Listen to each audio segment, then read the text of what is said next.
కష్టపడి ఈ mandal black booth committees అన్ని కూడా వేయడం జరిగింది. ఇక్కడున్న ప్రతి ఒక్క చెల్లెని మేము ఎక్కడ కూడా కించపరచాలని ఎప్పుడు అనుకోం. కాకపోతే వీళ్ళు కొంచెం కఠినంగా వ్యవహరిస్తున్నారంటే రాష్ట్ర అధ్యక్షురాలు వీళ్ళకి ఇచ్చిన బాధ్యత వాళ్ళు నెరవేరుస్తున్నారు. మీరు అన్యాయంగా భావించొద్దు. ఈరోజు మండల్ ప్రెసిడెంట్లు, బ్లాక్ ప్రెసిడెంట్లు, బూత్ కి సంబంధించిన వాళ్ళు, గ్రామ కమిటీలకు సంబంధించిన వాళ్ళు మీరందరం రావడం జరిగింది. చాలా సంతోషం. కాకపోతే ఇప్పుడు ఇచ్చిన నేను టార్గెట్ ఏదైతే ఉందో వీళ్ళకి ఇచ్చిన టార్గెట్ ఇక్కడికి రీచ్ అయిపోయింది. కానీ మండల్ పార్టీ అధ్యక్షురాలు ఇప్పుడు ఏం చెయ్యాలి అనేది నేను చెప్పాను. ఒక్కొక్క కమిటీ 10 మంది ఎవరైతే వేసుకున్నారో 15 మంది, 20 మంది, 30 మంది కూడా ఒక్కొక్క కమిటీలో ఉన్నారు. వాళ్ళందరూ కూడా 10 మందిని అనుసంధానం చేస్తూ మీరు మీ గ్రామాలలో కాంగ్రెస్ పార్టీని బలోపేతం చేయాలి. ఎందుకు అంటే ఇక్కడ మన జెండా రెపరెపలాడితేనే రేపు పొద్దున మనకు సంక్షేమ పథకాలు వస్తాయి. ఇప్పుడు కాంగ్రెస్ వచ్చింది కాబట్టి మీకు 6 గ్యారంటీలకు సంబంధించి మహిళలకి పెద్దపీట వేసింది సోనియా గాంధీ గారు. దాంతో పాటు మన నేషనల్ ప్రెసిడెంట్ అక్కలమ్మ గారు కూడా చాలా కష్టపడి ఉన్న స్టేట్స్ అంతా తిరుగుతుంది. నేను జిల్లాలు తిరుగుతున్నాను, ఆమె రాష్ట్రం అంతా చుట్టేస్తుంది. రాష్ట్రం అధ్యక్షులందరూ కూడా మీటింగ్ పెట్టి మొన్న అదే చెప్పింది. మహిళలు ఇప్పుడు సంబంధించి చాలా వరకు మనకు సెల్ఫ్ హెల్ప్ గ్రూపుల డబ్బులే గాని మనం పావలా వడ్డీ, అభయహస్తం లాంటి మంచి మంచి పథకాలు తెచ్చాం. కానీ వీళ్ళు కడుపు మంట రాజకీయాలు చేసి బస్ ఆగిపోతుందని చెప్తున్నారు, ఈ స్కీమ్ రాదని చెప్తున్నారు, ఆ స్కీమ్ రాదని చెప్తున్నారు. సో ఇదంతా కూడా చెడు ప్రచారం చేస్తున్నారు. కాబట్టి జాగ్రత్తగా వినండి. మీరు ఎక్కడికి వెళ్ళినా ఎవ్వరికి చెప్పండి, వాళ్ళకి అధైర్యపడొద్దు. అన్ని సంక్షేమ పథకాలు వస్తాయి, రావు అనేది ఉండదు. కాంగ్రెస్ పార్టీ 3 నెలలనే పోతుంది, డమాలవుతుంది, వారం రోజుల డమాలవుతుంది అనే విధంగా చెడు ప్రచారం చేస్తున్నారు.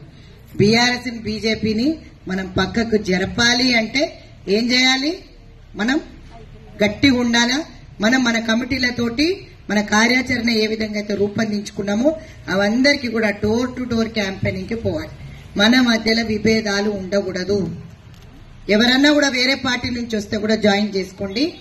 నెక్స్ట్ 1 వీక్ లో ఈ కార్యక్రమానికి విచ్చేసిన ప్రతి ఒక్క చెల్లె 10 మందిని అనుసంధానం చేయండి. ఎవరికన్నా పదవులు లేవంటే చెప్పండి. ఇక్కడే మీ జిల్లా అధ్యక్షురాలు ఉన్నారు, ఇక్కడ వరంగల్ ఉంది, మహబూబాబాద్ ఉన్నారు, దాంతో పాటు దేవప్రసన్న కొత్తగూడెం ఉన్నది, ఇక్కడ యాదాద్రి భువనగిరి జిల్లా. ఈమెయితే మాకు 35 జిల్లాల కోఆర్డినేటర్. అక్కడ మా స్టేట్ వైస్ ప్రెసిడెంట్ గారు ఉన్నారు, మంజుల గారు, మీ incharge Kothagudem incharge.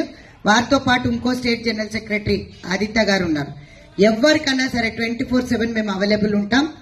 Parliament elections లో మనం ఏకైక ఇక్కడి నుంచి మాత్రం విజయం ఖచ్చితంగా కాంగ్రెస్ డంకా మోగించి రెపరెపరాడాలి మన జెండా. దానికి అందరికీ మీ కృషి కావాలి. నేను అంటే నడవదు, మనము అంటే నడుచుకుంటూ పోతే మనకు ఒక 10 మంది అనుసంధానం అవుతారు. సో దీనికి ఈ కార్యక్రమానికి నేను అంత దూరం నుంచి ఇక్కడికి వచ్చాను. ఐక్యత కొన్ని కమిటీస్ లో అనుసంధానం చేయడంలో ఎక్కడైతే షార్టేజ్ ఉన్నారో అక్కడ చెల్లెళ్ళందరినీ కూడా మీరు గ్రామాలకు వెళ్ళాలి. వాళ్ళకందరికీ స్కీమ్స్ గురించి వివరించండి. రాబోయే కాలంలో ఇద్దరికి పెన్షన్ వస్తుంది. గుదిబండగా మారిన గ్యాస్ ధరలే గాని, అన్ఎంప్లాయ్మెంట్ మన పిల్లలకు ఉద్యోగాలే గాని బీఆర్ఎస్ బీజేపీ హయాంలో రాలేదు. మనకి ఈ రోజు ధరలన్నీ కూడా నియంత్రణలో పెట్టుకోవాలి. ఈ రోజు మనం ముందుకెళ్లాలి అంటే ఎవరిని గెలిపించుకోవాలి? మన గుర్తేంటి? చేయి గుర్తు. సో ఒక్క మహిళ 10 మందితో సమానం కాకుండా ఇప్పుడు 100 మందితో సమానం అవుతుంది. కాబట్టి మీ అందరికీ పేరు పేరున కృతజ్ఞతలు తెలియజేస్తున్నాను. ఇప్పుడు ఒక్క జిల్లాదే రివ్యూ మీటింగ్ అయిపోయింది. భోజనం చేసుకున్న తర్వాత ఈ 2 జిల్లా రివ్యూ మీటింగ్లు మీ అందరూ కూడా ఎవ్వరు అనుకోకండి అక్కడ మాతో ఫోటో దిగలేదని, అందరితో దిగుతాను. ఓపిక ఉన్నంత సేపు మీరు నాతో దిగొచ్చు. మీరందరూ వెళ్ళిపోయినాకనే నేను వెళ్తా. నాకు అంత ఓపిక ఉన్నది.